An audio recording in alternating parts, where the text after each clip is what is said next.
Defensive line talk this weekend. We keep it going. Well, last week, right here on the show, we learned that the line has given themselves a brand new nickname. They call themselves the Outlaws with a Z. Well, no doubt about it, the most famous defensive line in Vikings history, the Purple People Eaters from the 60s and 70s. Well, there is a piece of Purple People Eater history that lives on in North Branch, Minnesota. It was discovered by a couple by accident, and they're still trying to learn more information about it. Is a rare find of purple nostalgia. Check it out. Purple People Eaters was great, and I mean, they were great for a lot of years. For diehard Viking fans, Ed and Sharon Sokol of North Branch, well, this is their baby, an old purple pickup truck. But this is not just another story about a car-collecting couple. After all, this is not just another truck. It was made November 1971, and it's a 72 pickup truck, and it was made district order and only distributed in the northern district of Ford. It was a Purple People Eater promotion. Yep, this 1972 Ford Custom Sport pickup was made to honor the Vikings' great defensive line of the 60s and 70s, known as the front four, Marshall, Page, Larson, and Eller. When these Purple People Eaters unload, they unload. The Purple People Eaters. Ed and Sharon rescued the forgotten Ford from a junkyard up in Steele, North Dakota back in 2005. They were on the hunt for a vintage vehicle for the teenage son, but when Ed saw this baby, he knew he had to have it. And ever since, Ed and Sharon have been trying to learn more about their $500 junkyard find.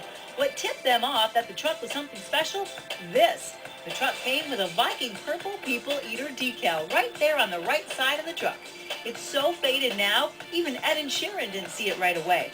They had wanted to get the truck repainted, but once the painter saw this, he knew the truck was a treasure.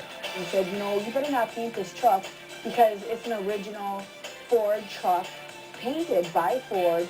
He goes, you know, like the Shelby Mustangs? He said, it was special order, don't repaint this truck. And then so he sees the decal, so then we started to do a little bit of checking. And through that checking, the Sokols found out the truck was assembled at the Twin Cities Ford plant. Only 200 of them were produced for 1 month back in 1971. This one, the Sokols know, is number 163 off the line, and it just may be the only one left.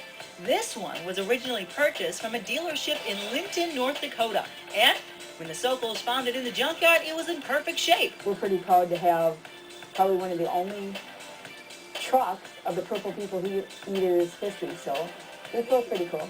Ed and Sharon aren't quite sure what this rare find is valued at now, but they really don't care. They are just enjoying the history behind it, and they're even in the process of getting the Purple People Eaters assigned the visors inside. Now, Ed even had to show off the engine a bit. It runs great. But the Sokols say for now, it's staying right here. Now it's our baby, and we don't take it out on the road because we're worried about somebody smashing into it. But it's a great part of history because the Purple People Eaters were the ultimate guys that made the Vikings, you know, popular. Now, isn't that cool? Well, Ed and Sharon are still looking for more information on their truck. If you know anything, just drop me a line here at Facebook, and I'll be sure to pass it on to Ed and Sharon.